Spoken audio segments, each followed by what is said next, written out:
اب یعنی شیطان تو نکل چکا ہے، اسے قیامت تک کے لیے مہلت مل چکی ہے، اور اب اللہ تعالیٰ نے آدم علیہ السلام کو نصیحت کی ہے اور ان کی بیوی کو سیدہ حوا کو، وَيَا آدَمُ اسْكُنْ أَنْتَ وَزَوْجُكَ الْجَنَّةَ، اور ہم نے آدم سے کہا کہ تم اور تمہاری بیوی اب رہو جنت میں، فَكُلَا مِنْ حَيْثُ شِئْتُمَا، اور جہاں سے جو چاہو تم کھاؤ، یہ جنت اب تمہارے لیے رہنے کی جگہ ہے، وَلَا تَقْرَبَا هَذِهِ الشَّجَرَةَ، لیکن ایک قدغن لگا دی کہ یہ ایک ایسا درخت ہے، اس کے قریب تم نے نہیں جانا، مراد یہ کہ اس کو استعمال نہیں کرنا، باقی تم پوری جنت میں سے جو چاہو استعمال کر سکتے ہو۔ لیکن وہی بات جو انسان کی جبلت میں ہے، forbidden fruits are always sweet, منع کیے گئے پھل ہمیشہ میٹھے ہوتے ہیں، یعنی انسان یہ سمجھتا ہے پوری جنت میں سے۔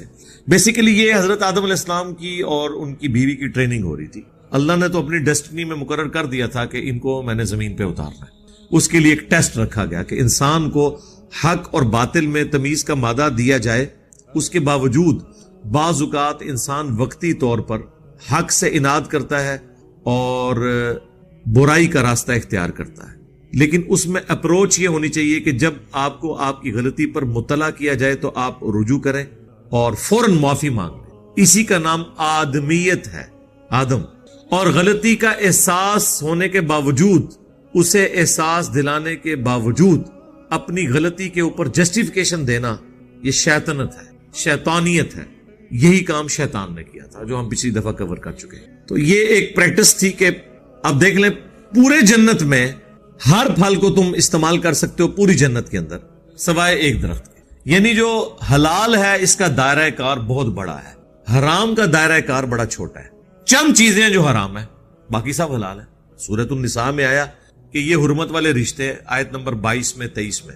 باقی کہا کہ اس کے علاوہ دنیا کی ہر عورت تمہارے لیے حلال ہے۔ باقی آپ دیکھ لیں کھانے پینے کی چیزوں میں بھی چند ایک چیزیں جو حرام ہیں، باقی جو چیز نہیں بتائے گی وہ اپنی اصل میں حلال ہے۔ تو یہاں پہ بھی اللہ تعالیٰ نے بیسیکلی پریکٹس کروائی کہ انسان ہمیشہ اس کی طرف مائل ہوتا ہے جس چیز سے اسے منع کیا جاتا ہے۔ یہی ہمارے ماں باپ کے ساتھ بھی ہوا۔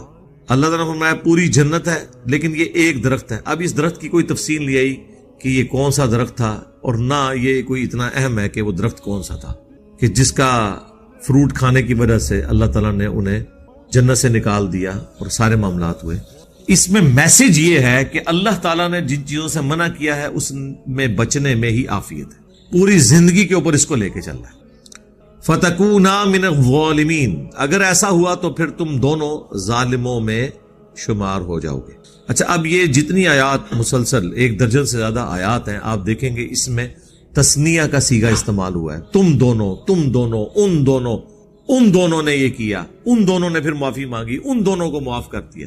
یعنی اللہ تعالیٰ نے سنگل آؤٹ نہیں کیا مرد کو اور نہ عورت کو۔ کرسچینٹی کے اندر یہ سمجھا جاتا ہے کہ یہ ایکسس آف ایول، ایو ہے، یعنی ہوا، ایو سیدہ ہوا کے لیے انگلش میں لفظ استعمال ہوتا ہے، اسی سے ڈرائیو ہوا ہے ایول، یعنی ایو نے گناہ کروایا ابا سے ہمارے، وہ یہ کانسیپٹ ہے ادھر۔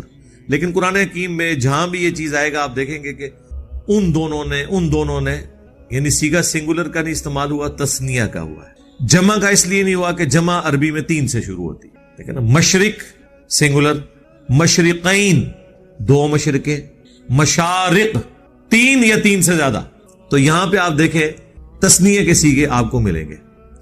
فَوَسْوَسَ لَهُمَا، ان دونوں کو وسوسہ دلایا۔ اگر ہوتا نا فَوَسْوَسَ لَهُ تو سنگولر کا صیغہ ہوتا، لَهُمْ ہوتا تو پلورل کا صیغہ ہوتا۔ اچھا، وہ پلورل کا صیغہ بھی بعض جگہ آیا ہے، وہاں پہ پوری انسانیت کو اللہ نے مراد لی کیونکہ انہی دونوں سے آگے نسل چلنی تھی نا، لیکن یہاں پہ اسپیسیفکلی تثنیہ کا صیغہ ہے۔ فَوَسْوَسَ لَهُمَ الشَّيْطَانُ، تو ان دونوں کو وسوسہ دلایا شیطان نے، لِيُبْدِيَ لَهُمَا مَا وُرِيَ عَنْهُمَا مِنْ سَوْآتِهِمَا، تاکہ بے پردہ کر دے ان کے لیے جو ڈھانپا گیا تھا ان کی شرمگاہوں سے۔ اس سے یہ لگتا ہے کہ کوئی جنتی لباس تھا جو دونوں کو پہنایا گیا تھا، اور وہ جیسے ہی پھل کھایا ان کے جسم سے وہ لباس اتر گیا اور ان کی شرمگاہیں ایک دوسرے پر آشکار ہو گئی۔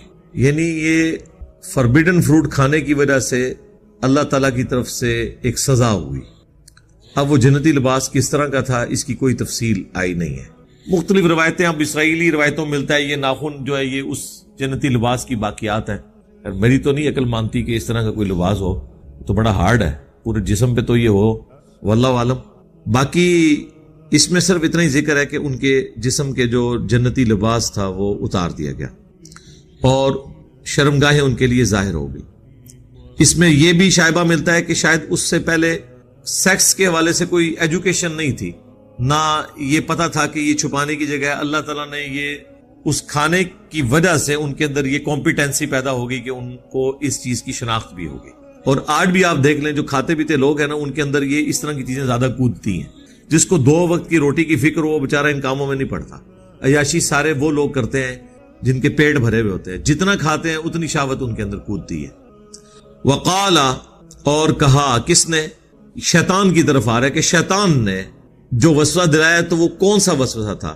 ما نہاکما، تم دونوں کو نہیں منع کیا گیا، ربکما، تم دونوں کے رب کی طرف سے، عن ہذہ الشجرہ، اس کھانے سے متعلق کہ تم نے یہ درخت کا کھانا نہیں کھانا، اس کا فروٹ نہیں کھانا، الا، مگر اس لیے، ان تکونا، کہ کہیں ایسا نہ ہو کہ تم دونوں ہو جاؤ ملکین، فرشتے، او تکونا من الخالدین، یا تم ہمیشہ کے لیے زندہ رہنے والے بن جاؤ. شیطان نے انہیں وسوسہ کیا دلایا؟ اچھا اب وہ کہتے ہیں جی شیطان کس شکل میں آیا تھا؟ وہ بھائی جس شکل میں بھی آیا تھا آپ کا اس سے کیا لینا دینا؟ وہ جی شیطان جنت کے اندر کیسے چلا گیا؟ بڑی عجیب و غریب روایتیں مشہور کی ہیں. جی سانپ کی شکل میں تھا، وہ جناب دروازے کے نیچے سے گھس گیا. بھائی اللہ تعالیٰ نے جب اسے قدرت دی تھی وسوسہ دلانے کی تو شیطان کو فزیکلی کہیں جانے کی ضرورت نہیں ہے.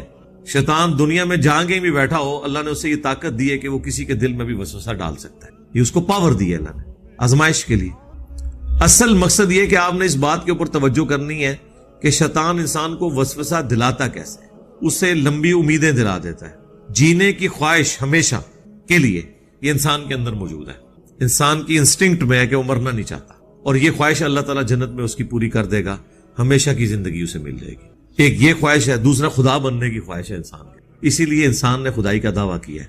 یہ خواہش بھی اللہ تعالیٰ پوری کر دے گا اس درجے میں کہ خدا کی جو کوالٹی ہے کن فیکون، کہ جو خواہش کرو وہ تمہیں مل جائے، یہ انسان کو اللہ تعالیٰ دے دے گا. البتہ خالق اور مخلوق کا فرق تو رہے گا، ظاہر ہے. یہ نہیں ہو سکتا کہ خالق اور مخلوق کا فرق ختم ہو جائے. ہماری زندگی مستعار ہے اللہ سے، اللہ کی ذاتی ہے، ہماری ادھار کی ہے. ہم بھی ہمیشہ زندہ رہیں گے لیکن اللہ کے عطا کرنے پر. اللہ کی زندگی اپنی ہے، وہ کسی کا محتاج نہیں. ہماری خواہشات کی تکمیل اللہ کی وجہ سے ہوگی، کن فیکون، یہ اللہ کی عطا سے ہوگا. اللہ کی یہ کوالٹی اپنی ہے. والحی القیوم، وہ زندہ ہے، سب کو تھامنے والا ہے. اسی کے لیے میں نے ایک ٹرم ڈیوائز کی ہے، منی گاڈ، اس اعتبار سے کہ اللہ تعالیٰ انسان کی وہ چھپی ہوئی خواہش. تو مجھے بتائیں انسان کے اندر جو یہ خواہش ہے یہ رکھی کس نے؟ اللہ نے. کریٹر سے بہتر کون سمجھ سکتا ہے؟ الا یعلم من خلق، کیا وہی نہ جانے گا جس نے تمہیں پیدا کیا؟ یہ آتا ہے نا سورۃ الملک، اسے پتا ہے اس نے کیا کیا خواہش رکھی ہے. سیکس رکھا ہے، اللہ نے حوریں رکھ دی ہیں. کھانے کی خواہش رکھی ہے، ہر کھانے کی چیز وہاں پہ موجود ہے. انسان کی مرضی چلے. خدائی کا دعویٰ کیوں کیا فرعون نے؟ تاکہ اس کی مرضی چلے، لوگ اس کی بات مانیں، اس کا آرڈر چلے. سر فرعون کو تو مصر ملا تھا.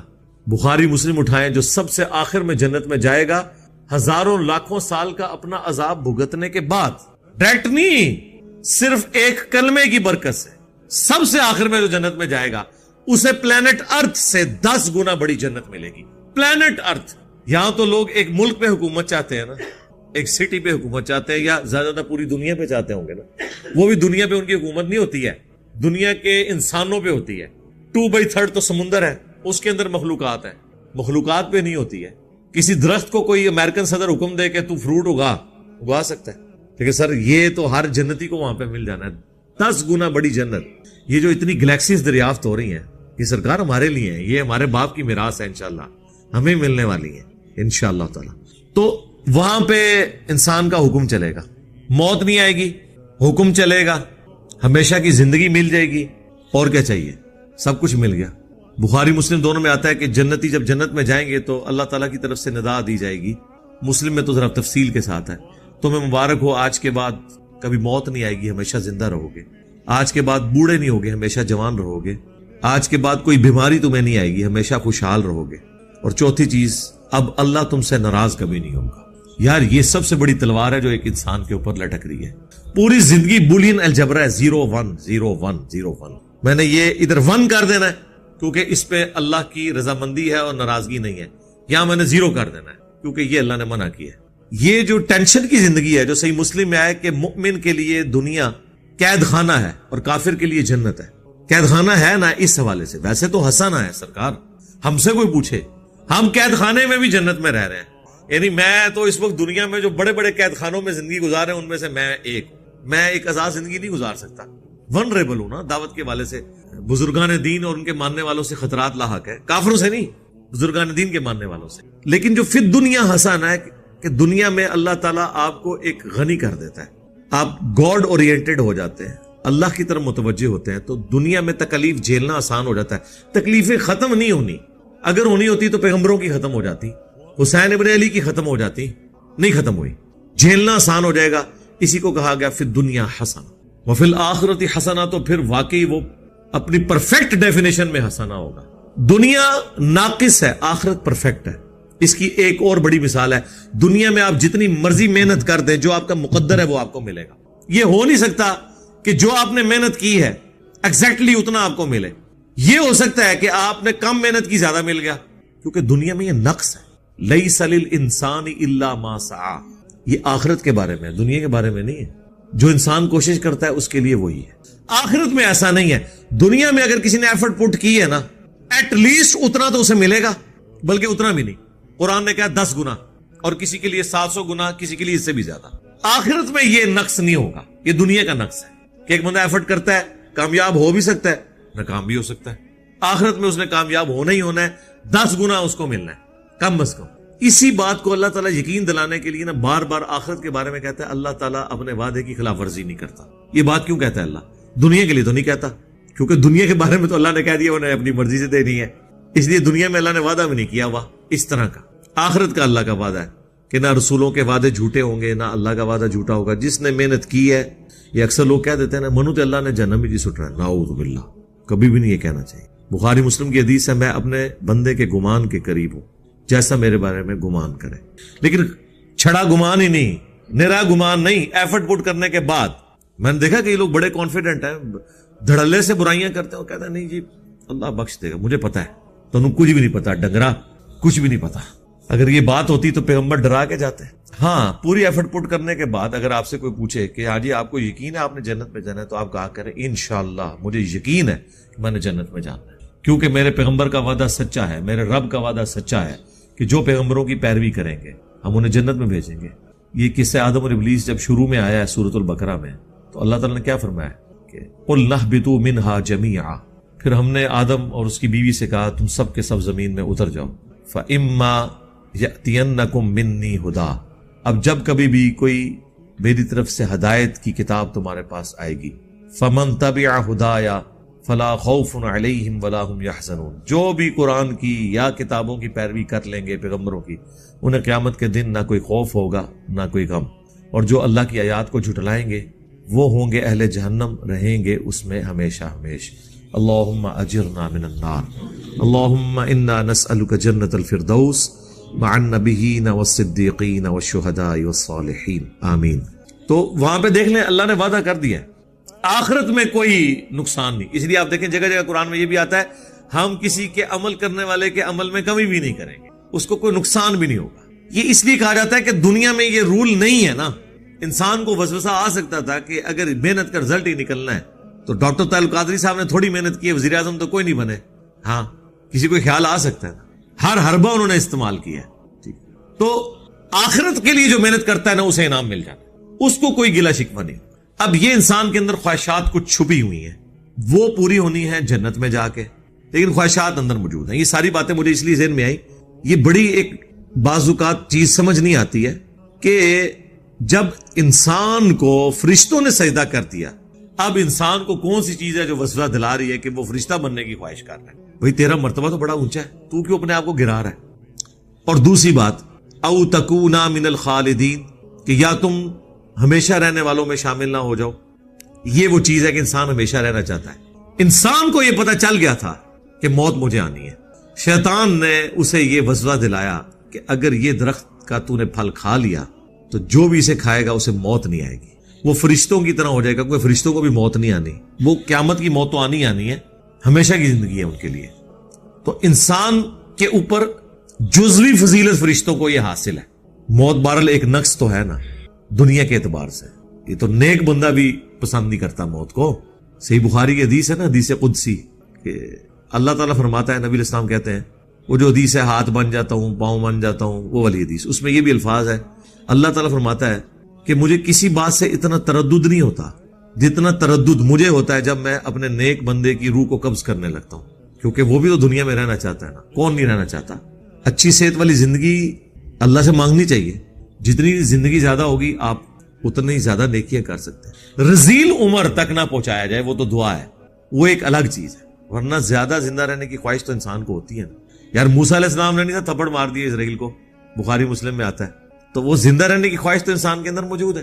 تو یہ ایک جزوی فضیلت ہے جو انسان نے یہ نہیں دیکھا کہ مجھے اللہ تعالیٰ نے اپنی برگاہ میں مقرب بنایا, فرشتے میرے لیے گرا دیے ہیں سجدے میں تعظیماً, عبادت کا سجدہ نہیں تعظیم کا, تو اب میں نے کون سی ایسی چیز میں سے حاصل کرنی ہے, لیکن یہ انسان کی انسٹنکٹ میں ہے. اور اسی چیز کو اللہ کے نبی علیہ السلام نے, بخاری مسلم میں حدیث ہے, ہمیشہ اپنے سے نچلے لوگوں کی طرف دیکھا کرو, یوں تمہیں اللہ کی نعمتوں پر قناعت اور صبر نصیب ہوگا. اوپر نہیں دیکھنا اپنے سے. حالانکہ انسان اوپر تھا, پھر بھی انسان نے اپنی ایک کمزوری دیکھی کہ مجھے تو موت آنی ہے, اور یہ فرشتے کے اندر کوالٹی, بس وہ ایک کوالٹی دیکھی, باقی ساری چیزیں بھول گئے اور وہ فروٹ کھا لیا. یہاں بھی آج تک لوگ کہہ رہے ہیں جی وہ آب حیات ہوتا ہے کوئی, وہ حضرت خضر نے پی لیا ہوا ہے, اور تہاڈا خضر کدوں نہ مار دیتا ہے, میں وہ خضر ہے ہی کوئی نہیں سی, میرے تو مریا تہاڈا خضر. میں نے تو کتنے دلائل رکھے ہیں یار خدا کے لیے, خضر کو آپ نے مروا دیا میرے ہاتھوں, کیونکہ قرآن میں ہے سورہ آل عمران میں کہ جب میرا وہ پیغمبر آ جائے تو اے نبیو تم سب نے اس کی مدد کرنی ہے اور اس کا ساتھ دینا ہے, اور اگر تم اس وعدے سے پھرے تو اللہ تعالیٰ نے کہا کہ تم بھی فاسقوں میں شمار ہو جاؤ گے, تم ایک دوسرے پہ گواہ ہو جاؤ, میں بھی تم پہ گواہ ہوتا ہوں. تو آپ مجھے بتائیں کہ غزوہ بدر میں صحابہ کرام مہاجرین اور انصار تو پروانہ وار حضور پہ اپنی جان نثار کر رہے تھے, خضر اس ٹائم کتنے سی؟ ہاں اے منو دسیا جائے, حضرت طلحہ کا ہاتھ زخمی ہو گیا احد کے اندر تیر روکتے ہوئے, خضر کتنے سی؟ ایسے ہاتھ ٹوٹ نہ جان جو دعویٰ کرن اور اللہ کے نبی کے دفاع کے لیے نہ پہنچے, اگر ایگزسٹ کرتے ہو, وہ ہے ہی نہیں تھے. یہ سب جعلی کہانیاں تھی. یہ خضر جو ان کو ملتا ہے وہ شیطان ہے. اس کی نشانی یہ ہے کہ جب آپ کے پاس آئے آپ نے پڑھنا لا حول ولا قوت الا باللہ. اگر آپ کو یہ یاد نہیں ہے تو آپ نے کہتے ہیں نام ہے بابی, نام ہے بابی, میں ہوں مسلم علمی کتابی, پھر بھی نٹ جائے گا انشاءاللہ. یہ پریکٹیکلی ہوا ہے نا جی. وہ آپ پتہ یہ شاہ دولے کی چوئی ہے نا, پکڑ لینا کسی کو, آج کل تو وہ واردات بھی کر رہی, شاہ جی نے کام بھی پا چھڑے ساڑھے. تو یہ شاہ دولے کی جو چوئی ہے نا, یہ بھیک مانگتی ہیں اور پھر آپ کو پکڑ لیتے ہیں, وہ چھوڑتے نہیں اس وقت تک جب تک کہ آپ وہ بھیک دے نہ دیں. تو میرے سسر مجھے بتانے لگے, بلکہ تو کافی عرصہ پہلے مجھے یہ بات بتائی کہ وہ میرے دروازے پہ آ کے وہ کھڑا ہو گیا, اٹھ ہی نہیں تھا رہا نا, بیلنے دے دروازہ کھٹائے, کہتے میں نے باہر نکل کے میں وابی ہوں, بھاگ گیا. ٹھیک ہے, وابی کہنے بھاگ گیا, اللہ تو نہ میں وابی نہ میں بابی کیتے ہی نہیں سی. تو وہ یعنی اتنی عقل شاہ دولے کی چوئیوں کو بھی ہے کہ جو توحید کے ماننے والے ہیں وہ ہمارے اس ڈرامہ بازی میں نہیں آئیں گے. مولویوں کو نہیں عقل, شاہ دولے دی چوئیاں نو جنی عقل ہے انہی بھی نہیں تو آیا کر, انی انہوں بھی سمجھ ہے کہ اے بابیاں نے مننے والے نہیں کہ میرے کو ڈر جا. کانفیڈنس, ایک توحید آپ کو کتنا کانفیڈنس دے دیتی ہے. تو یہ بعض اوقات انسان کے اندر یہ کمزوری آ جاتی ہے, اس وجہ سے وقتی طور پہ ان کا اس طرف گمان گیا, شیطان نے ایک کام ڈالا, وہ رنگا لگ گیا. وَقَاسَمَهُمَا إِنِّي لَكُمَا لَمِنَ النَّاصِحِينَ, اور وہ ان دونوں کے سامنے قسمیں کھا کے کہنا شروع ہو گیا کہ میں بے شک بالضرور تمہارے بڑا خیر خواہ ہوں, تمہیں نصیحت کرنے والا. یعنی قسمیں اٹھا کے. یہاں پہ بھی آپ دیکھتے ہیں نا, کہانیاں سنا رہے ہوتے ہیں, رب کی عزت کی قسم, اور واقعہ کس کا سنا رہے ہوتے ہیں؟ نبی اسلام کی وفات کے جو 500 سال بعد آ رہا ہے. بھائی اس کا رب اور رسول کے ساتھ کیا لینا دینا کہ آپ قسمیں اٹھا کے اس کے بارے میں کلیم کریں. یعنی قسم کھا کے تو آپ صحابہ اور اہل بیت یا پیغمبروں کے بارے میں کلیم کر سکتے ہیں نا, جن کے پیچھے قرآن کھڑا ہوا ہے, اللہ کے نبی کے فرامین کھڑے ہوئے ہیں. جو بندے ہی بعد میں آ رہے ہیں ان کے بارے میں آپ کہہ رہے ہیں کہ جی جناب یہ ہو گیا وہ ہو گیا, اور ساتھ بھی وہ کہتے ہیں رب کی عزت کی قسم. ہاں نا, اوپر دیکھا تو سونا, نیچے دیکھا تو سونا, اور وہ سارے کہتے ہیں ہاں نا, یعنی میں بھی دیکھ رہا تھا.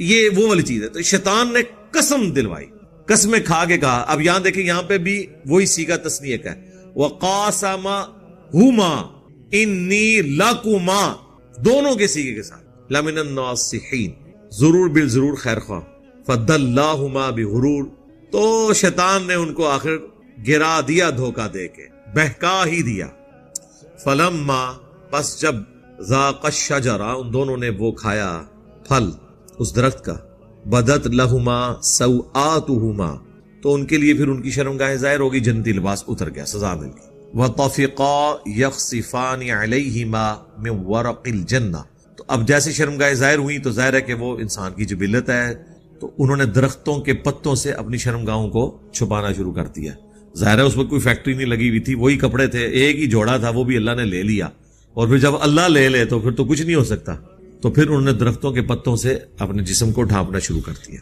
وَنَادَاهُمَا رَبُّهُمَا تو اس وقت پھر ان کے رب نے ان دونوں کو ندا دی أَلَمْ أَنْهَكُمَا عَنْ تِلْكُمَا الشَّجَرَةِ کیا میں نے تم دونوں کو اس درخت کے حوالے سے منع نہیں کیا تھا وَأَقُلْ لَكُمَا إِنَّ